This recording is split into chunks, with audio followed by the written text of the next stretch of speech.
Hello, it's great to meet you again in our Q&A video series. Do you know how the sound from when you snap your fingers is created? Or what would happen if our entire planet lost power? Welcome to the video where we'll answer all your questions.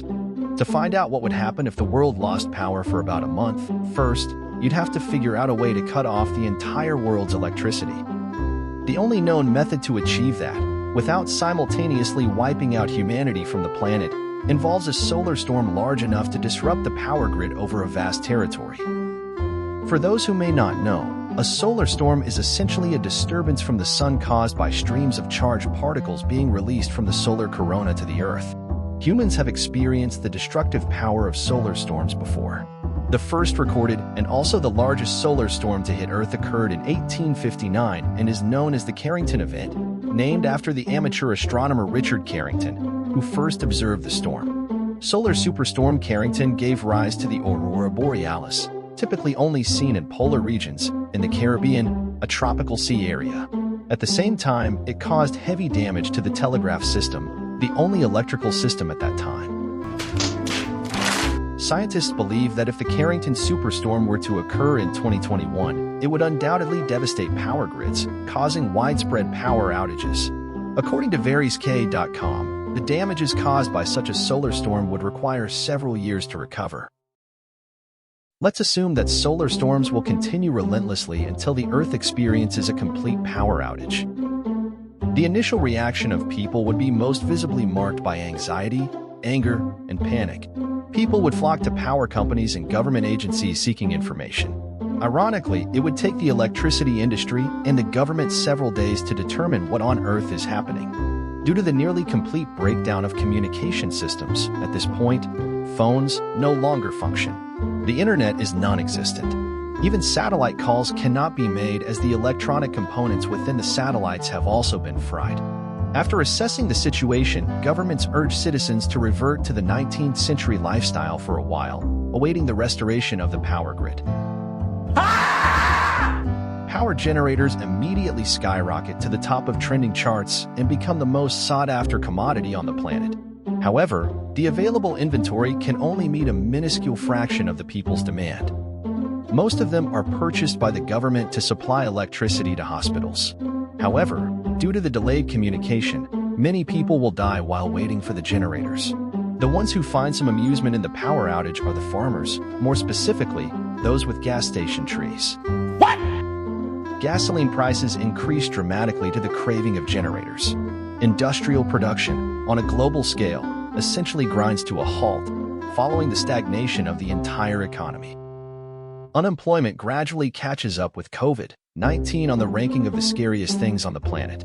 The stagnation of production and supply of goods, especially essential commodities like food, including bread, will lead to short-term food shortages. Power outage will also cause the global financial machinery to collapse, with companies unable to pay salaries and people unable to withdraw money from their accounts. And you don't need to be a master chef to know that no food and no money are the perfect ingredients for chaos and looting in major cities. On a positive note, the younger generation gradually returns to the lifestyle of our ancestors. They can wake up early without the haunting sound of alarm clock ring on and go to sleep before the activities of demons. After a few weeks, communications began to be restored as the government rushed to repair radio masts and towers. This is also the time when people have access to the most comprehensive information about the global power outage catastrophe. In parallel, unprecedented government campaigns are being launched to swiftly restore the power grid. Temporary measures are being implemented to resume the production of essential goods.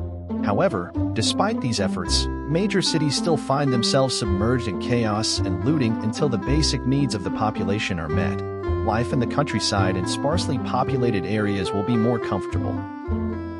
After a few years, the global power grid has been fundamentally restored, equipped this time with storm and solar flare-resistant systems. Industrial plants and factories gradually reopen, leading to a gradual reduction in unemployment rates. Therefore, the global economy is expected to take a decade or more to fully recover to pre-power outage levels. Surely, each of us has at some point snapped our fingers without realizing that snapping fingers is one of the most powerful and destructive actions ever known in the universe. I'm just kidding. As I couldn't find any scholarly articles, I will provide an explanation through inference and personal knowledge.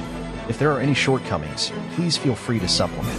First of all, the finger snapping action is performed as follows. Initially, the little finger and the ring finger are pressed tightly against the palm. Secondly, the middle finger and the thumb are brought together. Thirdly, the middle finger slides forcefully along the thumb and strikes vigorously against the inner part of the palm at the base of the thumb. At that very moment, you will hear the sound of a snap. Upon analysis, it's easy to see that the sound for finger snapping is actively generated by the forceful strike of the middle finger against the inner part of the palm. This means that the action of pressing the two little fingers together and against the palm plays a decisive role in creating the sound of finger snapping. We believe that the action of pressing the little fingers against the palm inadvertently forms a tunnel with a larger opening at the top and a smaller one at the bottom.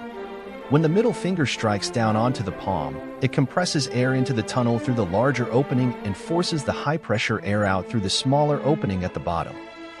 I argue that the sudden pressure change is the cause of the finger snapping sound. He's a snapper! Do you agree with this answer, or would you like to add anything else? Remember to comment and let us know.